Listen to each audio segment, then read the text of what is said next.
Vamos lá, vamos para o comentário técnico semanal. Vamos ver quais fatos técnicos tivemos com o fechamento da semana e o que observar para a semana que vem.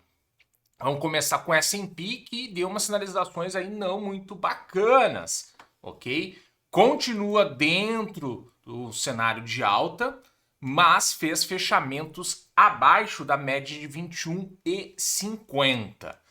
O que eu estou observando para a semana que vem? Se vai confirmar esses fechamentos aqui. Pode ser que seja um pullback nesta LTB que ele rompeu.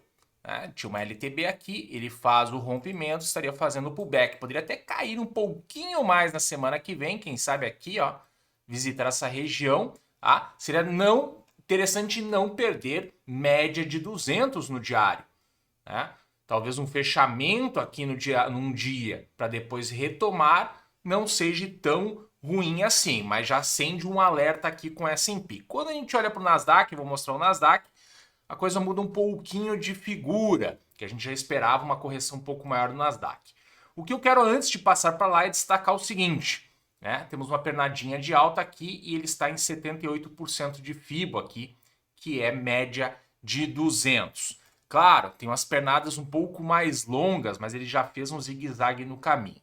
Então, de olho na semana que vem para o fechamento, ele respeitar aqui a média de 21, não confirmar, tá? Até parece que perdendo aqui uma LTA, tá? Seria interessante não perder essa região. Pode ser um pullback, tá? Para voltar a subir. Agora, se ele confirma aqui para baixo, vem o fechamento para dentro aqui, opa, são fatos aqui, perde média de 200, são fatos um pouco mais ruins.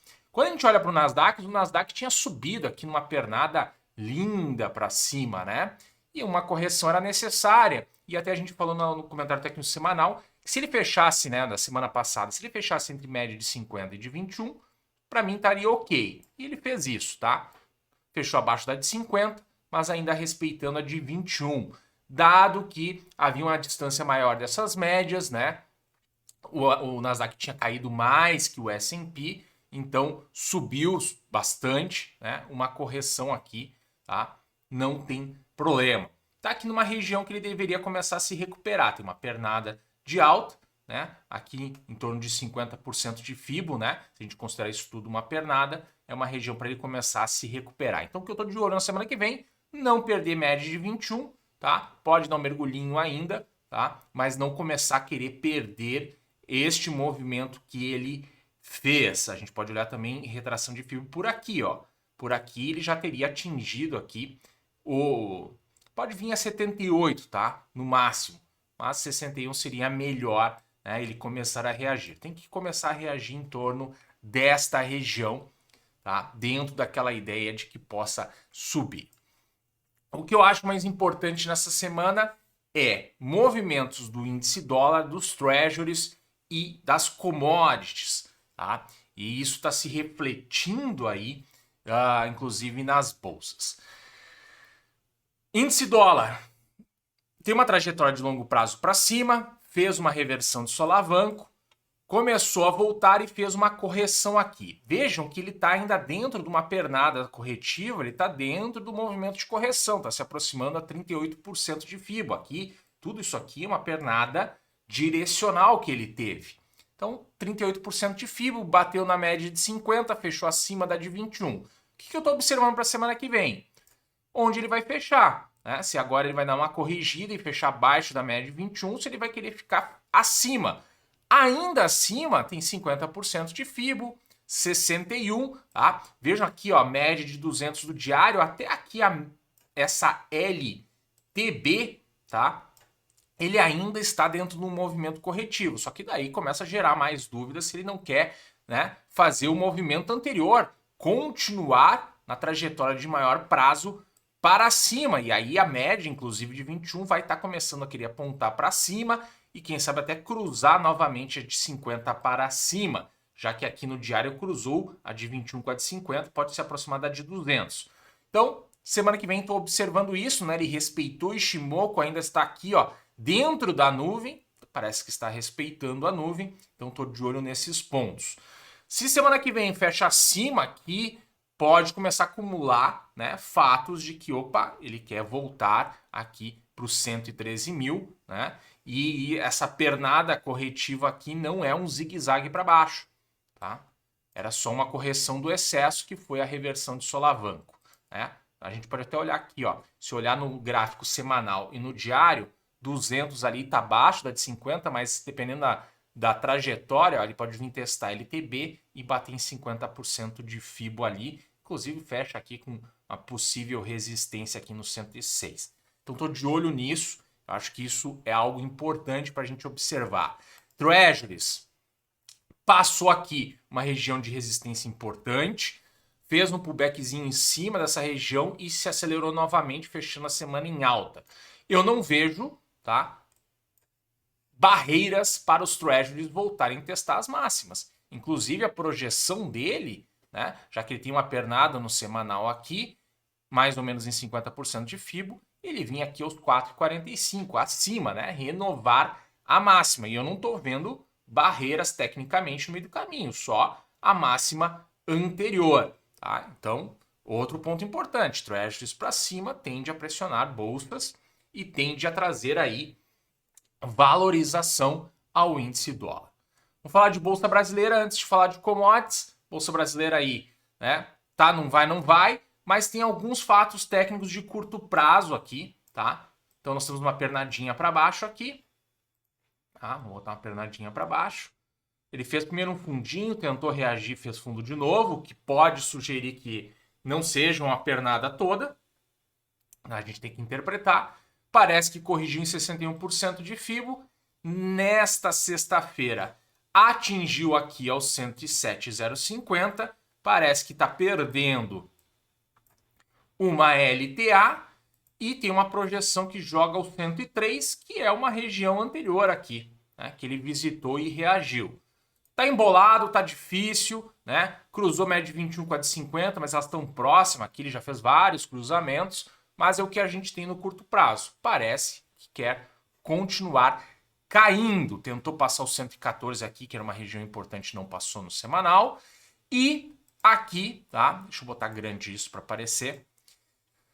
Novamente, talvez cruze agora, média de 21 com a de 50 para baixo. Ele tentou anteriormente, reagiu. Tentou anteriormente, deu uma pequena reação, talvez agora cruze e realmente vá um movimento direcional um pouco mais longo. Vamos continuar observando, não está trivial o cenário de Bolsa Brasileira, a gente já vem vendo isso há bastante tempo, inclusive aqui no dólar contra real, que continua preso aqui, tá? E né, a gente vai colhendo pequenas coisas para tentar ver se a gente consegue antecipar qual o lado que ele vai romper, tá? Aqui a média de 50 está querendo cruzar de 200 para baixo, mas a de 21 já está voltando aqui, ó. Tá? Então ele está preso, né?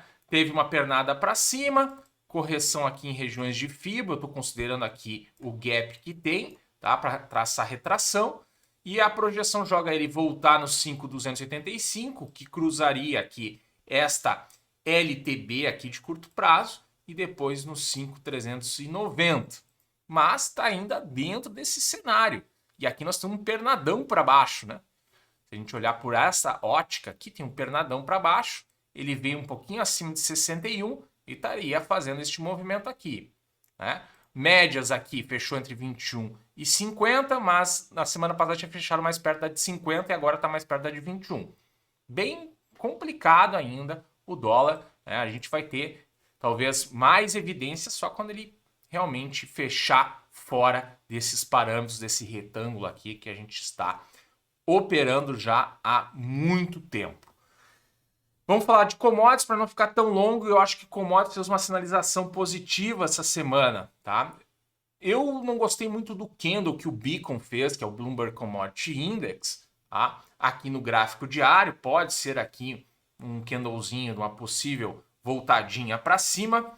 Quando eu olho para o índice de força relativa, ele, né, rompe aqui uma LTA, juntando esses dois fundos. Não é o melhor desenho, talvez o melhor desenho seria fazer estes fundos aqui, ó, aqui já teria rompido, se aqui também rompe devagarzinho, não é o melhor desenho. O que eu vou estar observando é o seguinte, parece aqui que é um suportezinho aqui nessa região e é onde ele se encontrou nessa sexta-feira. Vamos ver se na próxima semana ele passa esse suportezinho e aí sugere que ele possa dar um mergulho maior. O que eu achei interessante aqui foi essa sinalização no semanal, tá? O primeiro fechamento abaixo do 105 aqui no semanal. Ó. Vejam que ele vem nessa região anteriormente, tá? Mas é o primeiro fechamento que ele faz aqui, ó, nessa região que era um topo anterior, né? Se tornou uma resistênciazinha, depois um suportezinho e acabou perdendo. Eu acho que isso é uma sinalização importante. Continuo monitorando petróleo, que o petróleo as coisas não estão claras, existe a possibilidade para cima ainda, apesar que eu sempre estranhei não ter visitado média de 200, tá? Mas talvez aqui seja a boa notícia que a gente tem que monitorar se vai continuar caindo o Bloomberg Commodity Index. Por quê? Porque, para mim, era o perigo aí para a inflação. A gente teve aí uma semana, por que a Bolsa Americana apanhou? Porque teve uma semana aí de dados, né, que sugerem que o aperto de juros deve continuar, inclusive para a inflação. O meu medo sempre foi, né, das commodities voltarem a se acelerar, voltarem a pressionar a inflação, elas ficando mais para baixo, perdendo essa região, vão ajudar. Obviamente que existem outros componentes da inflação, mas se não tiver essa lenha na fogueira aqui, com certeza vai ajudar. Eu acho que esse é o ponto, a boa notícia aí do comentário técnico semanal. E aí a gente está vendo realmente o movimento da Bolsa Americana, né? Fez uma correção, perdeu as médias lá de 21 momentaneamente, né? Talvez seja o pullback em cima da LTB para voltar a subir. Então estou de olho aqui nas commodities, tá? O meu foco maior é nas commodities, nos treasuries e no índice dólar. Legal? Era isso. Um grande abraço, deixe seu like e inscreva-se no canal.